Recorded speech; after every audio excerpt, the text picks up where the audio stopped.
বাবা সালমান এফ রহমান, কেন বারবার ফোন করে আমাকে বিরক্ত করো?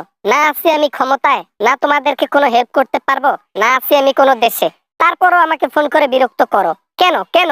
কারণ হচ্ছে আপনিও ফাঁসতে শুরু করেছেন, আপনাকেও ফাঁসানোর দায়িত্বে আমরা আছি। আমরা যেগুলা ধরা পড়ছি না, যা যা সত্য আমি জানি, যা যা সত্য আপনার ব্যাপারে যে জানে, যে ধরা খাইছে, সব প্রকাশ হয়ে যাবে ইনশাল্লাহ। বুঝছি তো, বাঙালিরা তো নিজে খাইতে না পারলে অপরকে বাস দিতে একটুও দ্বিধাবোধ করে না। এতদিন আমার মিষ্টিগু খুবই ভালো লেগেছে, এখন আমি দেশ ছেড়ে পালিয়ে এসেছি, এখন তোরা ধরা খাইছিস, এই জন্য আমি কেমনে বাস খাবো এটার চেষ্টা করতেছিস। তাতে কি একলাই চুরি করছি যে একলাই শাস্তি ভোগ করব? আপনি তো আমাদের লিডার ছিলেন, আপনার তো দায়িত্ব ছিল আপনার সাথে আমাদেরকে নিয়ে যাওয়ার। কই আপনার একটা দায়িত্ব তো আমরা পালন করতে দেখলাম না, উল্টো আমাদেরকে রেখে আপনি দেশ ছেড়ে পালাইলেন। নিজের জীবন বাঁচাইছি, আল্লাহ বাঁচাইছে আমারে, আবার আরো দুই তিনটারে নিয়ে দেশ ছেড়ে পালাইতে গিয়া পরে আবার বাস খাবো নাকি? তোদের মতো তাফালিঙ্গের ঘরে মাথা নিয়ে চললে আরো অনেক আগে বাস খাইতাম, বুঝলি? ফোন দিস না। আমাদেরকে আর কয়েকদিন পর লটকাই দিবে, মানে দড়িতে লটকাই দিবে, বুঝতে পারছেন? ফাঁসি ফাঁসি ওইটার কথা বলতেছি।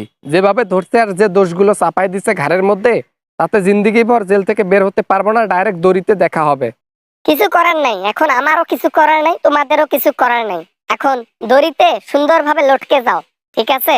আর দয়া করে আমার যেহেতু নুন খাইছে একটু গুণগান গাও, আমার দোষগুলো বলার দরকার নাই। কিছু করি বা না করি, মরার আগে যতগুলো আপনার কুকর্মের কথা জানি এবং তথ্য আমার কাছে আছে, তা প্রকাশ করব পুলিশের কাছে, দিয়ে যাব আপনাকে ফেসে।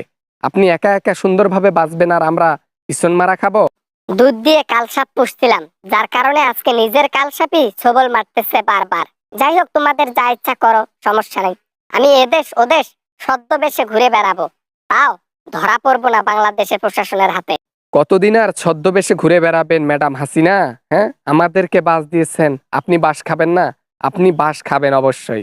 দেখা হবে, নির্বাচন হইলে বিএমপি হবে, বিএমপি নির্বাচনে জয়লাভ করলে আপনার কানটা ধরে আনা হবে। আনুক, পরেরটা পরে দেখা যাবে। এখন তোমরা ফোন করে বিরক্ত করা বাদ দাও, ঠিক আছে?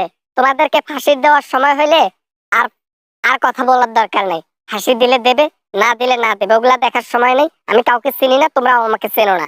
তাই নাকি? সোজা সাপটা কথা বললে হইলো? হ্যাঁ, আপনাকে ফাঁসানোর দায়িত্বে আছে আমরা তিনজন, ঠিক আছে? পলক, আনিসুল হক এবং সালমান এফ রহমান, আমি, এই তিনজন, ও আরেকজন আছে ব্যারিস্টার সুমন, চারজনই বাস দেওয়ার জন্য যথেষ্ট। দাও, এখন তোমরা যদি বাস দিয়ে খুশি হও, তাহলে আমি সেই বাস খেয়ে খুশি কেন?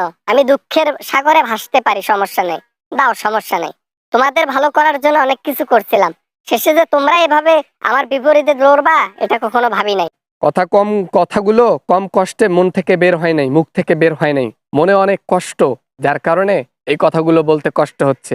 যে প্লেটে খাচ্ছি সেই প্লেটে হাঁকতেছি, কম কষ্টে একা একা লাইফটা সুন্দরভাবে গুছাবেন দুবাইয়ের মধ্যে, আর আমরা জেলের মধ্যে প্রতিদিন 50 শালি করে পিছন দিয়ে ডিম খাবো। হ্যাঁ, আপনাকেও আসতে হবে আমাদের পাশে, দেখা যাবে তারপর আমাদের নেত্রী কই পালায়। Good bye. হ্যালো সালমান, এমন করো না সালমান, প্লিজ। সালমান, সালমান, হ্যালো, রেখে দিছো? বাস দিও না আমাকে এভাবে রে ভাই। দেখা না দিলে বন্ধু কথা কইও না, ও 12 মাসের 13 জরি দুম বালি দে হাসিনা কই।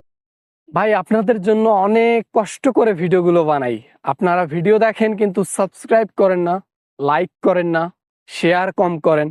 ভিডিও দেখেন, মানে ফুললি ভিডিওগুলো দেখেন, পছন্দ করেন বাট লাইক করেন না, এটা কিন্তু ঠিক না। তাই ভিডিও ভালো লাগলে অবশ্যই লাইকটা করে যাবেন, শেয়ার করবেন, যেন আপনাদের বন্ধুরা দেখতে পারে। বিনোদনটা আপনি একাই নেবেন কেন, সবার সাথে বাটুন, সমস্যা কোথায়? তো ভিডিও ভালো লাগলে লাইক করবেন, আর চ্যানেল নতুন হয়ে থাকলে চ্যানেলটি সাবস্ক্রাইব করবেন। দেখা হবে অ্যামেজিং ভিডিও নিয়ে আবারও আপনাদের সঙ্গে। সবাই ভালো থাকবেন, সবাই সুস্থ থাকবেন। খোদা হাফেজ।